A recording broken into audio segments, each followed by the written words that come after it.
So we're going to continue the build with more of the discrete components. So we've got a tantalum capacitor here. Should be 10 microfarad. I mean, this has got to be the one that goes over here in C1.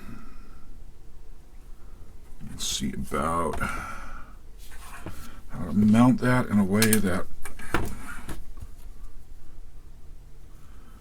makes sense.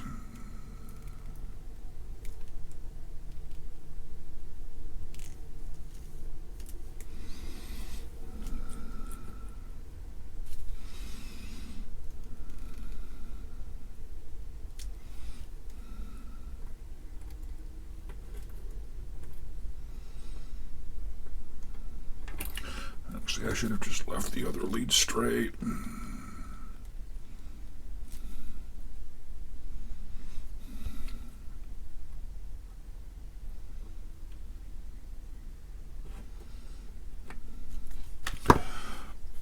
Like so works.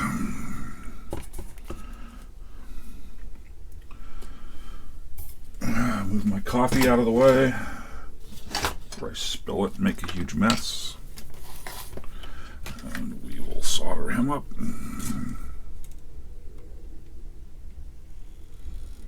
Probably should have added some flux, but I didn't. But it seems to be taking solder absolutely fine. So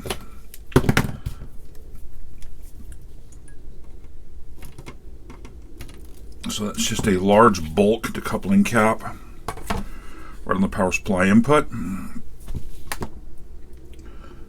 Line of pencil. C1. Somebody else has got check marks when this document was scanned. These check marks are not mine. There's a 10 picofarad mica. Let's see if I can spot him here.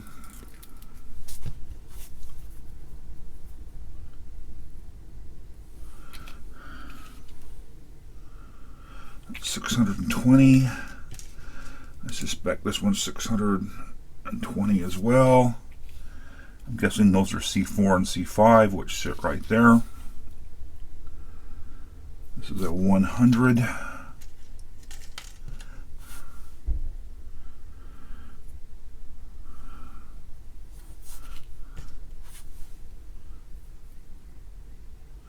.03, so that's a 0.01. 0.047. There's another tantalum there.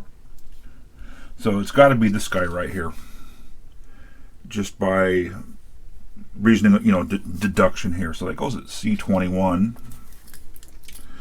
So let's see if we can mount a few of these up. Where's my glasses I just took off?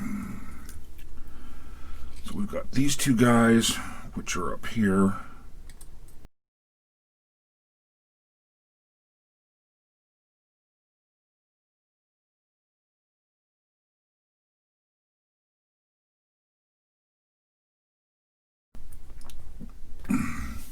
So those are both in place. C21 would be this 10 picofarad mica. I'm not sure where C21 on the board is. C21's all the way down here. C21, 10 picofarad mica. The lead spacing is not great.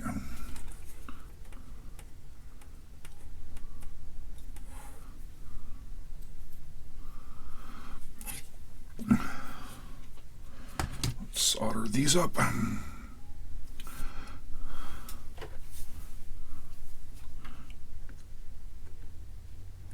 The capacitor leads themselves are also pretty grubby, which is why I'm adding additional flux.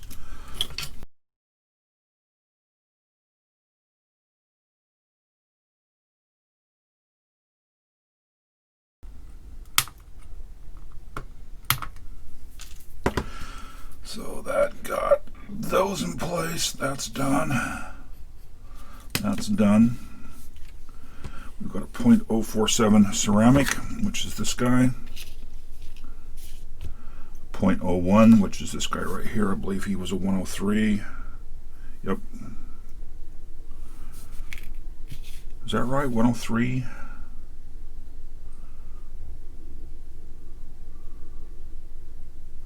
.04 is .1. Boy, I'm just brain farting here. 103 is .01. There should be two of these. .0047 ceramic and the .047, and that's the .047.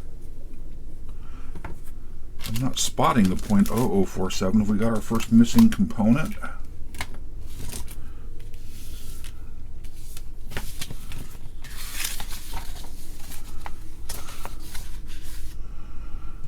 These are all 104s, they're .1s.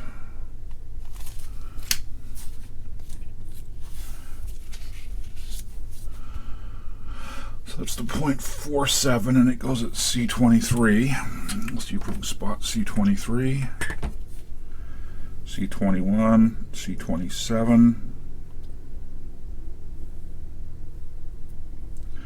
C18,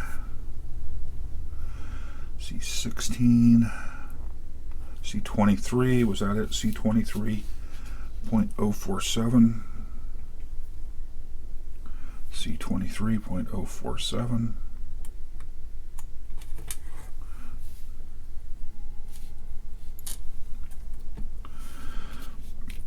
So I've got him set in place. C22. That's supposed to be a .01. Let's make sure it is. Oh,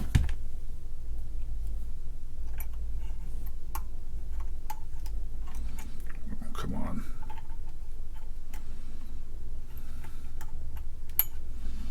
Man. So 9.9 picofarad. We were looking for. Did I put the wrong cap in C21?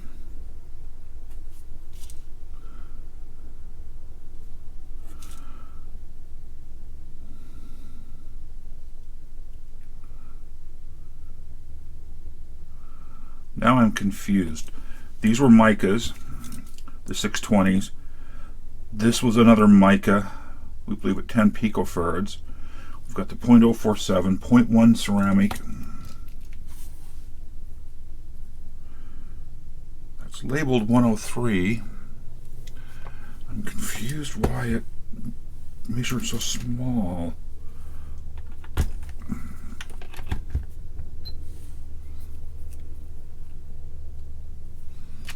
It's not polarized.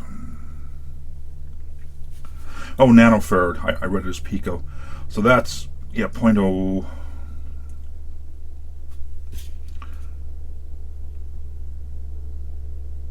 I am really confused here. And I'm not sure why. Frequency should make no difference. It looks like it's 9.9 nanofarads.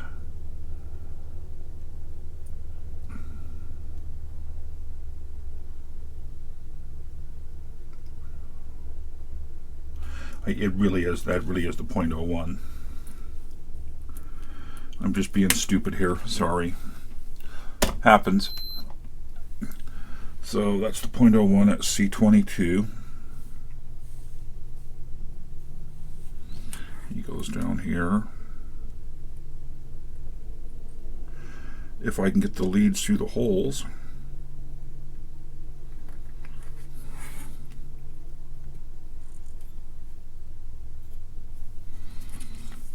So TC22 is in place.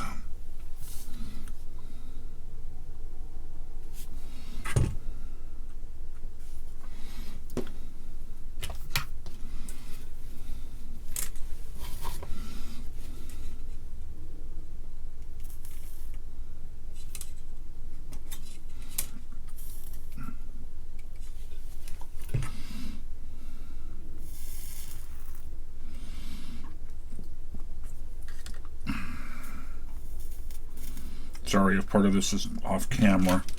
That's potentially way off camera there, what I was just doing.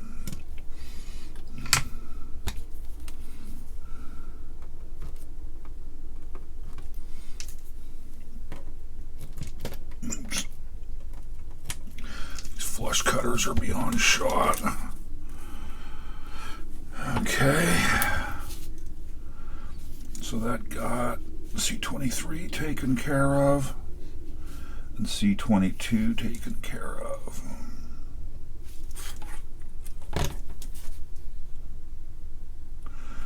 We've got a 1 microfarad tantalum, which is going to be this guy right here, 50 volt.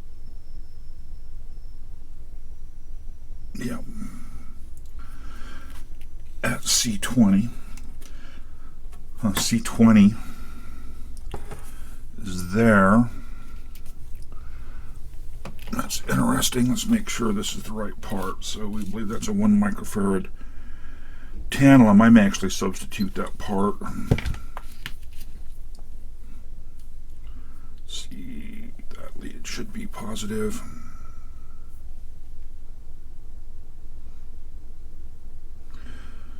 Yeah, 1 microfarad. Pretty close. It's a little low.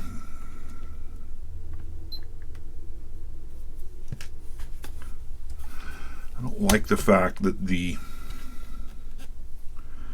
footprint on this doesn't really match the footprint on the board well at all. I mean, I could do this with him standing up, I guess.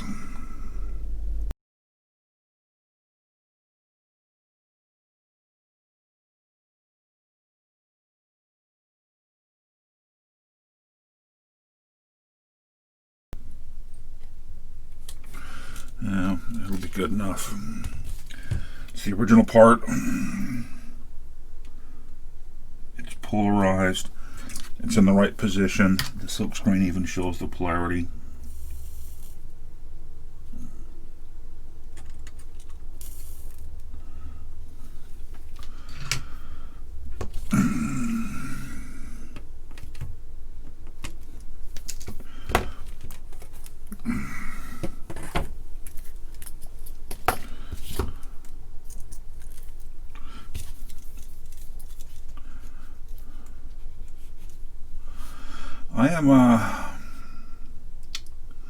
It's interesting we're missing 1 cap.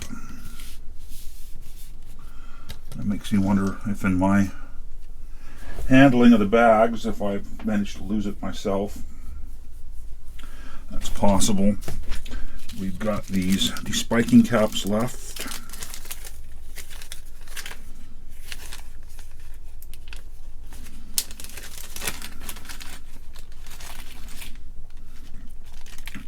No idea why somebody circled C2.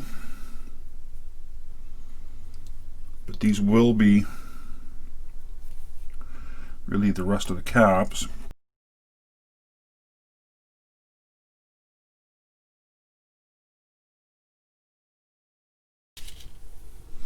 C8, 9, 10, 11, 12, 13, 14, 15. 8, 9, 10, 11, 12, 13, 14, 15. That would make sense. These are all the, and where the memory is.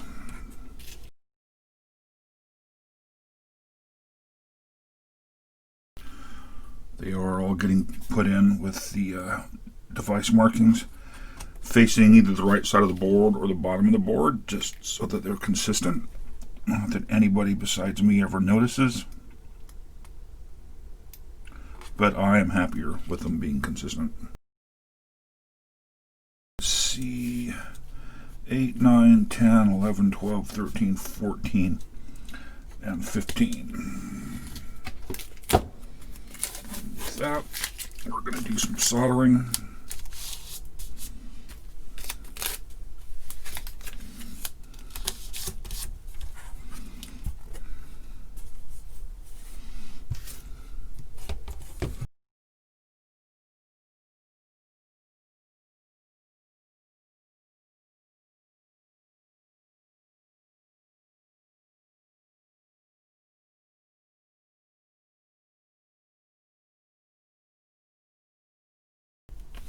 I don't know if you've noticed what I'm doing here or not, but I'm soldering in one leg. I'm straightening up the other leg. Then I'm coming back, reflowing the solder, and straightening up the original leg. And that's just how I kind of deal with legs that are bent to hold the component in place.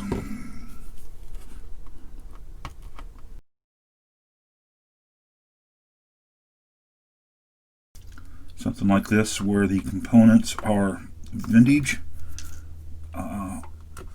potentially 40 plus years old. The leads have certainly had 40 years to corrode, as have the pads, so flux really is our friend here. And helping that all survive. Okay, that went reasonably well. Keep looking here. I've got C18. Gets a cap.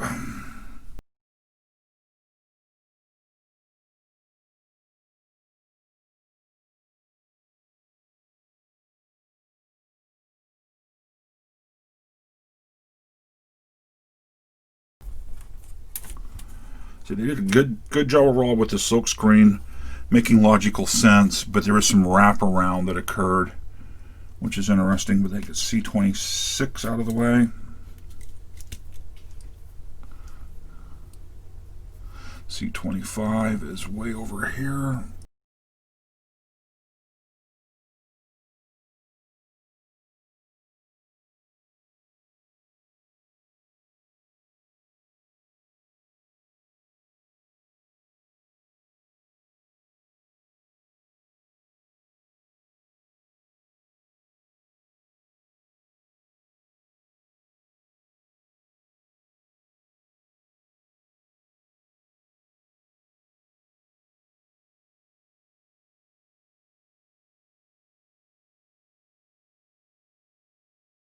Oh, I think I just spotted the missing cap. I was looking for a ceramic disc and not a straight ceramic. There is a 0.047, and that's going to be this guy right here. Yep. So that goes to C16.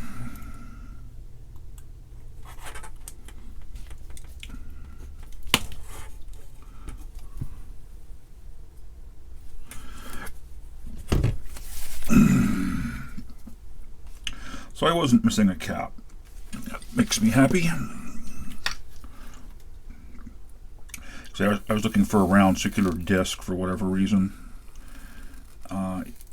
Even though it's not the style of packaging this one is, which is, you know, that square case, square package, just still a ceramic cap.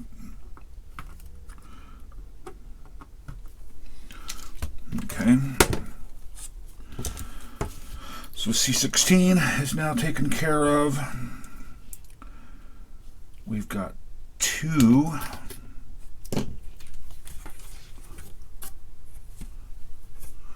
more ceramic caps. These spiking, I just don't know where they go. Well, they will go back into a bag.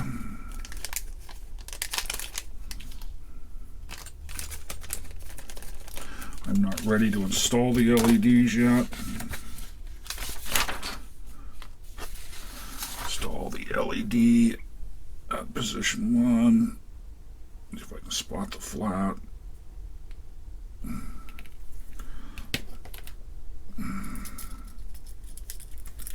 Leads are the same. Well, there's a slight difference in lead length. I'm going to assume the longer lead is positive. Hopefully it'll light up.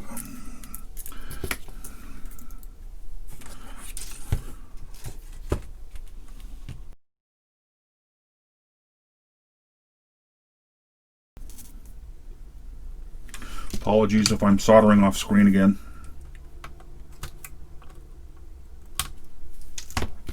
This board's large enough that it's kind of interesting to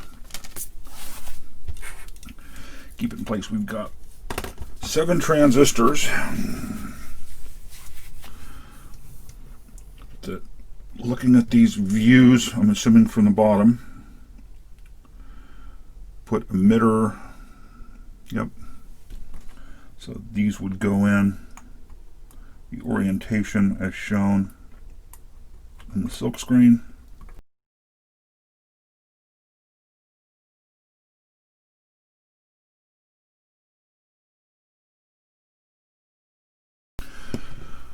I'm going to solder the middle pin, the base on each one, check it again for alignment.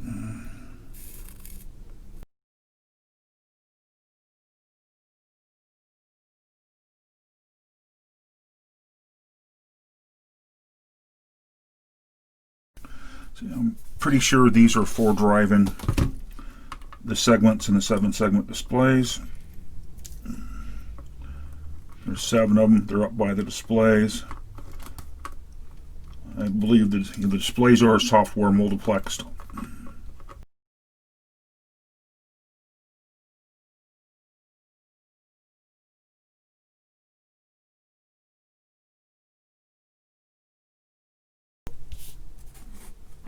Laying the board down, and when I do that, those 2 large mica caps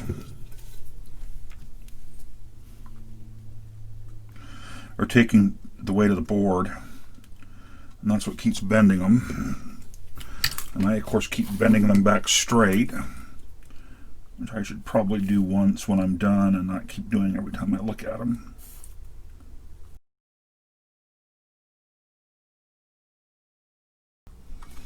Well, the only supplied parts we haven't used so far are the IC sockets. And that's only really because they are, as I said in the socket soldering video, they are single swipe, which to me is unreliable.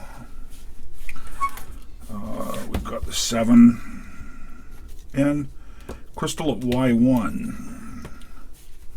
You know, Y1 is a spot I haven't actually spotted yet. Ah, Y1. It just doesn't have an outline around it. But it explains now these. I saw these 4 holes down here. I'll get on camera. I'd seen these holes down here that looked like they probably were going to have something soldered to them, but no outline. But it is labeled Y1. I really would like this spaced up off the board. I may have to go look for a spacer. We have audio jacks. We'll come back to that. So we're going to mount a push button switch at S1. This is system reset.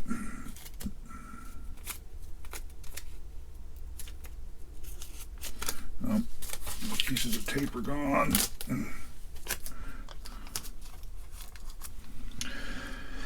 And we've got another down here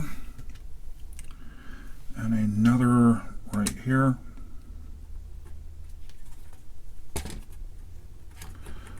Was that one kind of... So where we boot from, PROM 1, or the monitor PROM, whether we're programming or reading the ROM, and this is system reset up here. I'm only going to solder 1 pin on each, and then we'll reflow, apply pressure and make sure it's square. I guess some flux might have helped there. The pins on the switch itself are gold plated, it looks like, which is nice.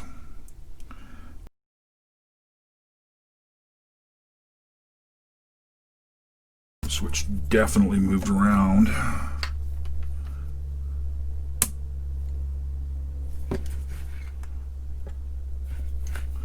Doesn't look straight. That's a little better.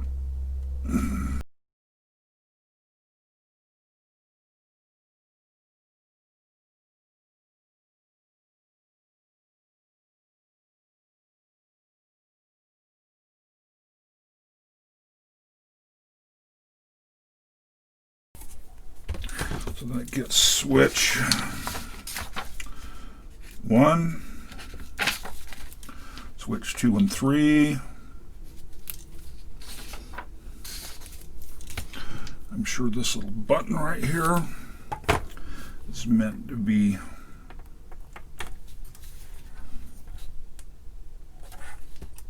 makes the reset a little easier to hit, I guess. Reset. I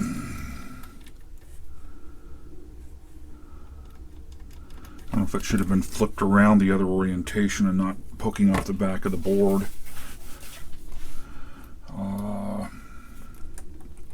We really are getting down to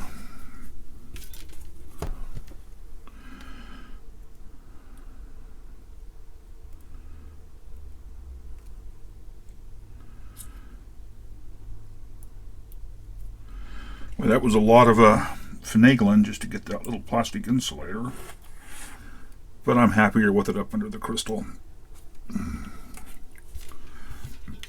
But I don't need the body of the crystal shorting down onto the additional solder pads.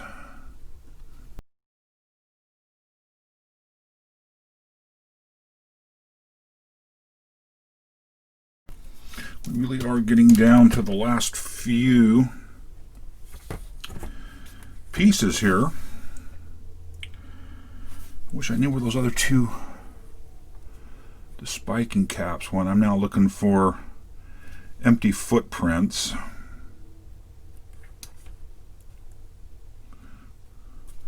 That's some kind of jumper block. I think it's got to do with the type of ROM.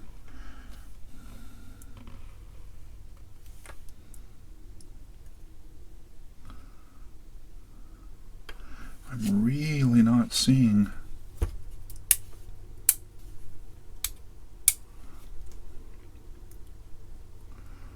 C24. I thought C24 I put in already.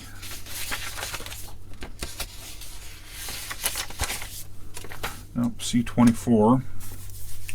It's one of these.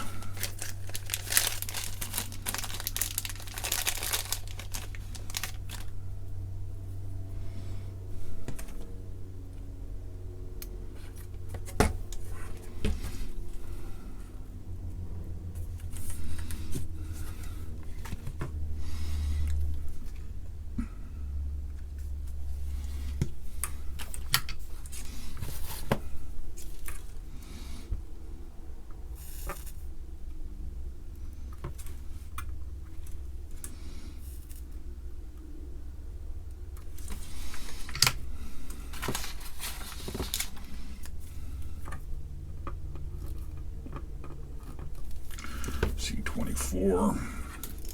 It's got C2 circled there, which I find interesting.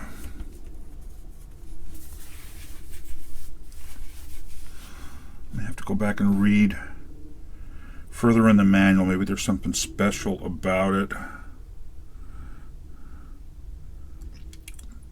because I'm really not seeing an empty footprint. I think this segment's ran on plenty long. Got the crystal in. Those are in place, but they are not soldered up yet. I got to put some jumper wires in. I think I'm going to wrap this one up here, and we'll pick up in the next video. So see you then.